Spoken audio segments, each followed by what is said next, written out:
வணக்கம் ஃப்ரெண்ட்ஸ், இந்த வீடியோவில் நம்ம என்ன செய்தி பார்க்க போகிறோம்னா, பிரித்திஷா பியூட்டி பார்லருந்து காரில் சென்ற 1 மணி நேரத்தில் நடந்தது என்ன?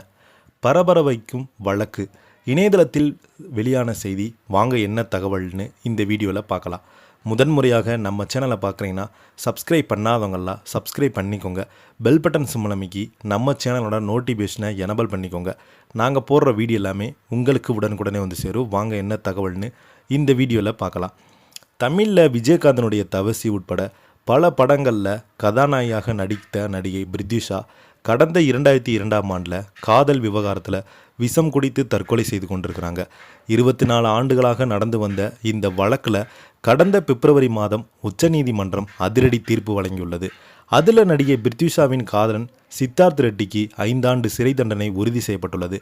இதனிடையே பிரித்திஷா யார், எப்படி மரணம் அடைந்தாங்க என்பது குறித்தெல்லாம் பிரபல தயாரிப்பாளர் சமீபத்தில் தந்த பேட்டியை இந்த வீடியோவில் பார்க்கலாம். பிரபல யூடியூப் சேனலுக்கு பேட்டியளித்துள்ள பாலாஜி பிரபு அவர்கள், பள்ளி பருவத்திலிருந்தே பிரித்திஷாவும் ஹைதராபாத்தின் பெரும் கோடீஸ்வரரான அரசியல் பின்புலம் கொண்ட குடும்பத்தை இளைஞரான சித்தார்த் ரெட்டியும் காதலித்து வந்திருக்கிறாங்க. இவர்களுடைய அந்தஸ்து வேறுபட்டால் பிரித்திஷாவின் அம்மா சரோஜினி இக்காதலை முதல்ல எதிர்த்திருக்கிறாங்க. பிறகு தற்காலிகமாக சம்மதிச்சிருக்கிறாங்க. ஆனால் சித்தார்த் குடும்பத்தினர் ஒரு நடிகையை திருமணம் செய்ய கடும் எதிர்ப்பு தெரிவிக்கிறாங்க. இந்த சூழ்நிலையில் தான் 2002 பிப்ரவரி 23ஆம் அன்று பியூட்டி பார்லர் சென்று பிரித்திஷாவை அடுத்த நாள் கன்னட படப்பிடிப்புக்காக பெங்களூர் செல்லவிருந்த நிலையில் சித்தார்த் ரெட்டி 1 மணி நேரம் மட்டுமே அவுட்டிங் வரலாம் என்று வற்புறுத்தி காரில் அழைத்து சென்றிருக்கிறாங்க. ஊருக்கு வெளியே ஒதுக்குப்புறமான இடத்துல காரை நிறுத்தி நடிப்பை விடும்படி வற்புறுத்தி வாக்குவாதம் செய்த சித்தார்த் ஒரு கட்டத்தில் நாம் இருவருமே விஷம் குடித்து செத்து விடலாம் என்று கூறியிருக்கிறாங்க. பிறகு கோக்கில் விஷம் கலந்து கொடுத்துருக்குறாங்க. பிரித்திஷா அதனை நம்பி குடித்து கார்லேயே மயங்கிட்டாங்க.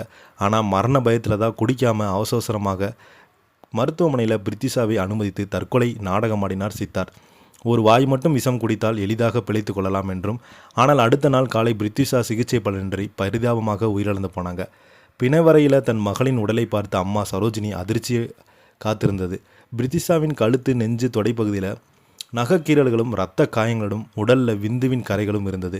மேலும் கழுத்து நெரிக்கப்பட்டு பாலியல் வன்கொடுமை செய்யப்பட்டு பிரித்திஷா கொலை செய்யப்பட்டிருக்கிறாங்க என்ற அதிர்ச்சிகரமான போஸ்ட்மார்ட்டம் ரிப்போர்ட் வந்தது. ஆனாலும் சித்தார்த்தினுடைய குடும்பத்தினர் பணபலத்தால் அந்த உண்மையை கண்டறிந்து டாக்டரை சஸ்பெண்ட் செய்ய வைத்தாங்க.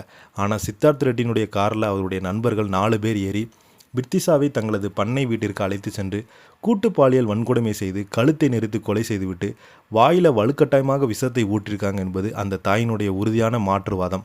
தற்கொலைக்கு தூண்டிய வழக்கில் கிட்டத்தட்ட 2 ஆண்டுகள் தண்டனை முடித்துவிட்டு சித்தார்த் ரெட்டி தற்போது அமெரிக்காவில் சொகுசு வாழ்க்கை வாழ்ந்து வந்தாலும் 24 வருடங்களாக தனியாக நின்று போராடிய அந்த தாய், இது தற்கொலை அல்ல கொலை என்று சுப்ரீம் கோர்ட்டில் மேல்முறையீடு செய்து என்றெல்லாம் தெரிவித்தாங்க. இப்போ பார்த்தீங்கன்னா இவங்கள செய்தி இன்னும் இவருடைய மரணம் நீடித்து கொண்டே இருக்கிறது. இதை பற்றி நீங்கள் என்ன கீழே உள்ள கமெண்ட் பாக்ஸில் மறக்காமல் பதிவிடுங்க. இந்த வீடியோ பிடிச்சிருந்தால் லைக் பண்ணுங்கள், ஷேர் பண்ணுங்கள், கமெண்ட் பண்ணுங்கள். நன்றி, வணக்கம்.